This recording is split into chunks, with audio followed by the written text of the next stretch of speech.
भारत की महान परंपराओं में से एक छठ पूजा सूर्य भगवान की आराधना का अद्भुत पर्व है। यह पर्व हर साल कार्तिक मास के शुक्ल पक्ष की षष्ठी तिथि को मनाया जाता है। मुख्य रूप से बिहार, झारखंड, पूर्वी उत्तर प्रदेश और नेपाल के तराई क्षेत्र में इस पर्व को विशेष रूप से धूमधाम से मनाया जाता है। यह पर्व 4 दिनों का है। भैया दूज के तीसरे दिन यह आरंभ होता है। पहले दिन सेंधा नमक घी से बना हुआ अरवा चावल और कद्दू की सब्जी प्रसाद के रूप में ली जाती है। अगले दिन से उपवास आरंभ होता है। व्रत दिन भर अन्न जल त्याग, शाम करीब 6 बजे से खीर बनाकर पूजा करने का उपरांत प्रसाद ग्रहण करते हैं, जिसे करना कहते हैं। तीसरे दिन डूबते हुए सूरज को अर्घ यानी दूध अर्पण करते हैं। अंतिम दिन उगते हुए सूरज को अर्घ चढ़ाते हैं। पूजा में पवित्रता का विशेष ध्यान रखा जाता है। लहसुन प्याज वर्जित होता है। जिन घरों में यह पूजा होती है वहाँ भक्ति गीत गाए जाते हैं। अंत में लोगों को पूजा का प्रसाद दिया जाता है। कहते हैं कि यह पूजा सबसे पहले माता सीता ने की थी।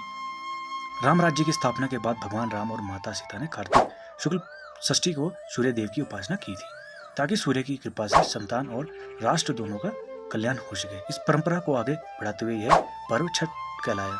एक और प्रचलित कथा के अनुसार महाभारत काल में कुंती पुत्र कर्ण सूर्यदेव की उपासना करते थे। कर्ण रोज गंगा तट पर खड़े होकर घंटों सूर्य को अर्घ देते थे और उन्हीं की कृपा से वे महान योद्धा बने। छठ पूजा में व्रती महिलाएं और पुरुष 4 दिन तक कठोर नियमों का पालन करते हैं। पहले दिन जिसमें घर की पवित्रता रखी जाती है। दूसरे दिन नोहंडा और करना में व्रती पूरे दिन निर्जला व्रत रखकर रात में गुड़ चावल की खीर और रोटी खाते हैं। तीसरे दिन शाम को पहला अर्घ दिया जाता है, जब अस्त होते सूरज को अर्घ अर्पित किया जाता है।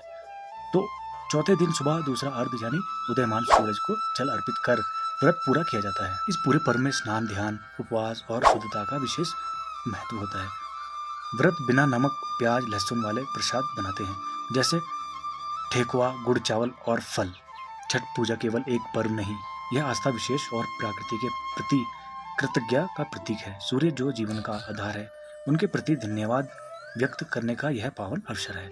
जब नदी, तालाब और घाटों पर लाखों दीपक जगमगाते हैं, भक्ति गीतों की गूंज और शंखनाद के बीच व्रती में सूर्य देव को प्रणाम करते हैं, तब ऐसा लगता है जैसे धरती और आकाश दोनों भक्ति में डूब गए हैं। जिन भाइयों बहनों की मनोकामना पूरी नहीं हुई है, इस बार माता रानी उनकी मनोकामना पूरी करेगी। तो आप भी छठ पूजा की तैयारी करें और छठ पूजा मनाएं। जय माता दी।